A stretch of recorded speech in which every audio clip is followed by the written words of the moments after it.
Yo, what up, YouTube? It's Jay Priest back with another video. Today, I'm doing something that is a long time coming.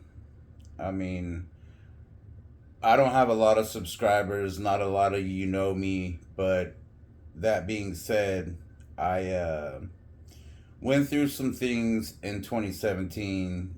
In my personal opinion, I was a victim of police brutality, and that story didn't get shared. It didn't go nationwide. It didn't really seem to gain traction even locally.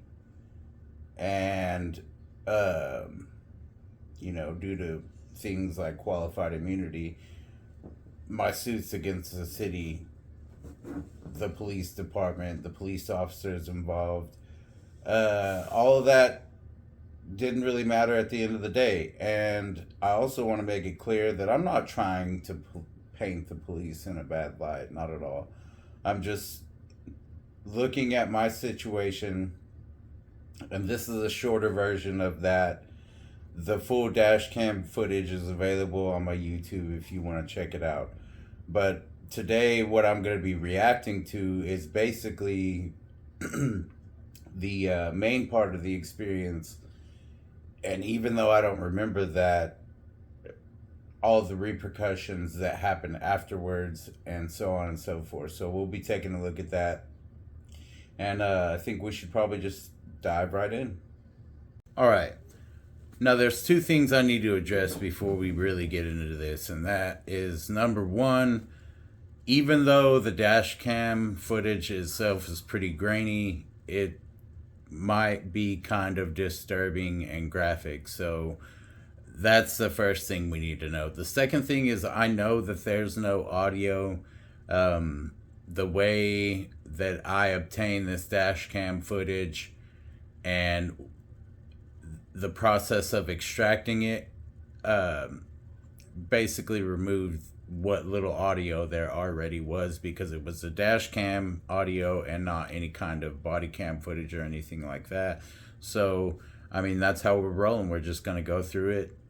I mean, I might try and edit some music in there. We'll see what we can do, but yeah, I think it's important that we note those things.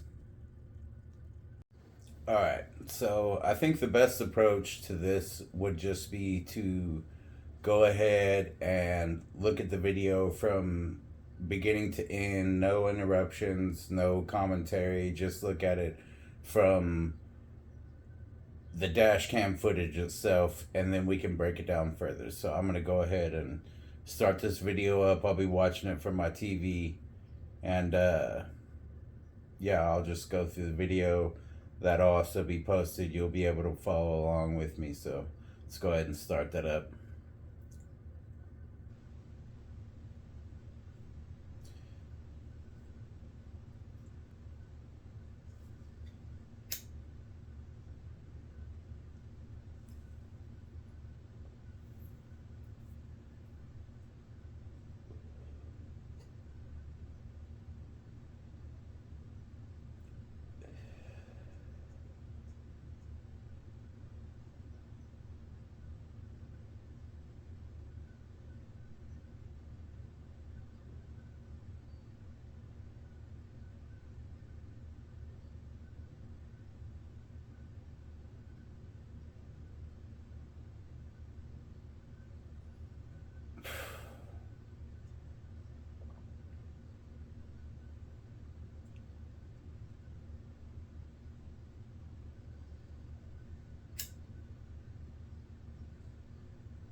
Wow.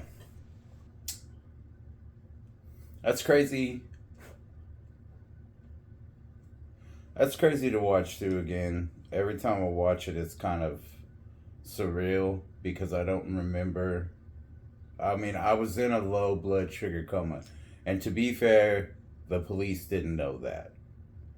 But to watch it all happen is pretty jarring. And I mean, people will say, well, you've taken this out of context. Like I said, and I'll say it again, the full dash cam footage is available on YouTube. So if you want to watch it, and I'll be reacting to it later, but this is not taken out of context. This is the main crux of the video itself, of the dash cam video itself. Everything else is really like collection of evidence. There's a lot of time spent off camera by the officers. I think that's when they're trying to get their story straight on how this incident went down. I have my own opinions, but I mean, just from this alone, I mean, we can deduce basically at where the brutality occurred. And one thing that this video doesn't capture, but you see in the full dash cam footage, is when they break the glass out.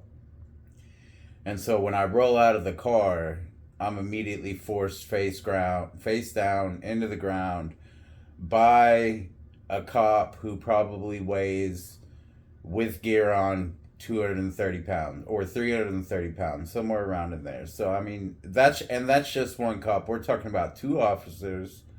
And when you look at the way they're positioned, I think, like, I'm pretty biased, but the way I look at this is like, it obviously shows a training to me. I mean, at this time, police officers weren't required to wear body cameras.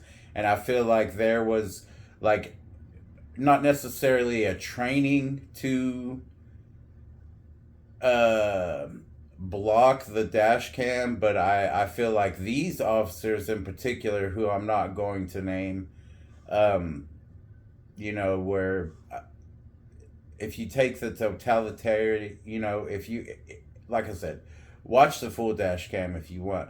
These guys block the dash cam for a large portion of a lot of this, and it's questionable at the very least. But I'm going to go through the things that I saw that were particularly what I thought was damning, what my lawyers thought was damning, but yet qualified immunity stopped us from moving forward on the cases. And we'll go through those here in just a second.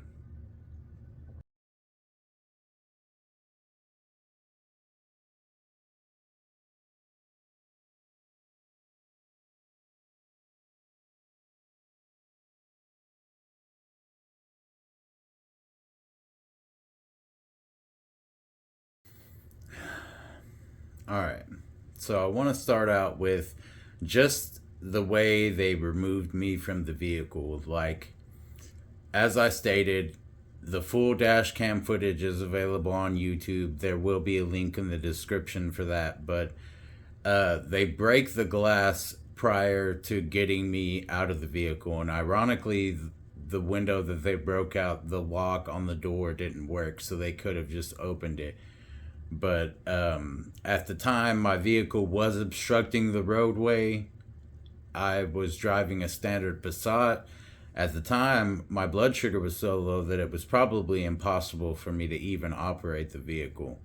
So, if we keep that in mind, and like I said, I'll be doing a full breakdown, and I'll even probably be going over the case and what we found during discovery, so on and so forth. But this first clip is just them pulling me out of the car, and just with how much force was already being used. You can clearly see that I got hung up in the seatbelt, and that's how I ended up in the glass. And it was argued later that the police never purposefully put me in the glass, but that's besides the fact. I'm face down in the glass, and I've got this 330-pound dude on my neck, and it already looks bad.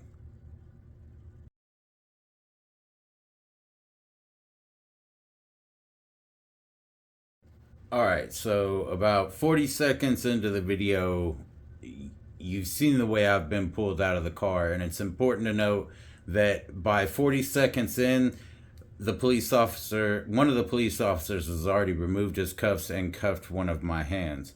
And if you're paying any kind of attention, you will notice that when I fell out of the car and they immediately got on top of me, my other arm was pinned under my body.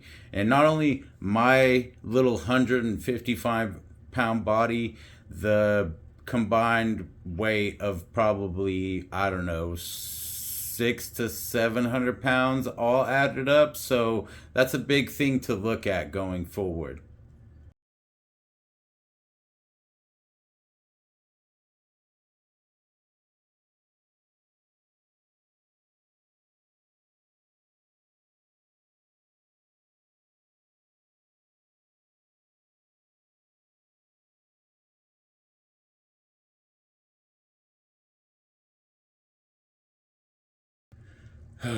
That's the roughest part of the video for me to go through, because at this point you see that the officer that is on my neck, face, and shoulder area is putting all of his body weight onto my neck, face, and shoulder, pushing my face into the glass.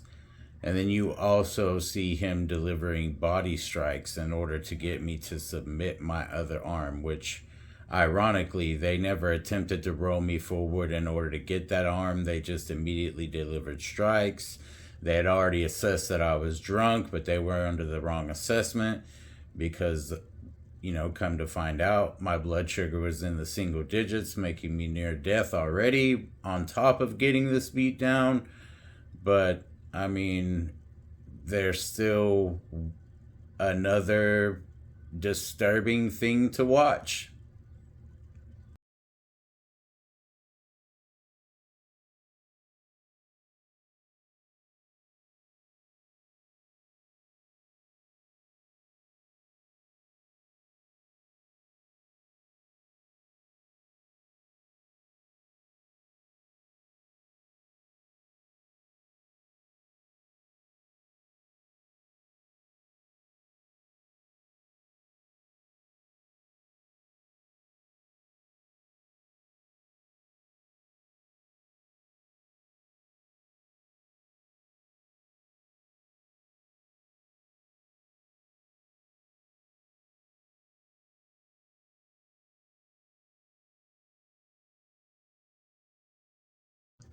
And if you ever need some poo icing for a shit cake, you have it there.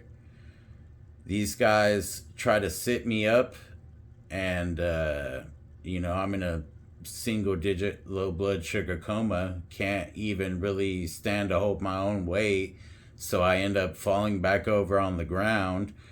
These guys say that they thought I was trying to get away. They deliver a knee strike to my tailbone, and like I don't get it. When I woke up in the back of the ambulance and I was beaten, I had 3 bruised ribs, my ass hurt, like I wasn't sure what was going on. And like I said, I'll do a full reaction video. I'll go through what I remember when I wake up. I'm writing a book about it, but yeah, it was just crazy to wake up in the back of the ambulance and not know what was going on, and then see the dash cam footage and really just be aware of what happened to you. And I suffered, I suffered a traumatic brain injury, and now I'm suffering from the things afterwards, the PTSD and the anxiety issues and so on and so forth. It's crazy, and no one knows about this. No one locally covered it. None of the local news stations covered it. And if I don't, I guess at the end of the day, and I believe this thoroughly through everything, like if I don't do it myself, nobody else will. If I don't set the example like a good leader will or should, then no one else will. So even if I am biased, even if it does come back down to the fact that this was me that it happened to, it's still up to me at the end of the day to make sure that people know that this happened and say something about it. Otherwise, I'm just like, as people would say, silence is violence or whatever. I don't believe in tropes like that, but as far as I'm concerned, that's what it is. But I mean, I think it's been an interesting look, and like I said, if you want to check out the full dash cam footage, I'm going to link it in the description. You can check it out for yourself. You can see the entire ordeal. If you and if you want the full context, I would suggest looking at it. Like, you can look at it however you want to. I think you should, but I don't think, I think that we should take a closer look at instances. We should just call out all police brutality when we see it and not make examples out of one or the other. Just call it out when we see it. Period. I think this is brutality. I'm biased, but I'll let you guys decide. Let me know in the comments. If you haven't subscribed and you're interested, hit that subscribe button. I have another channel that I'll be posting about shortly that has to do more with my city and city issues. So that'll be available soon. But yeah, this is something that I thought I needed to do. We've knocked it out. We've gone through it. And now everybody can let me know what they think about it. And we can just get down to the bottom of it.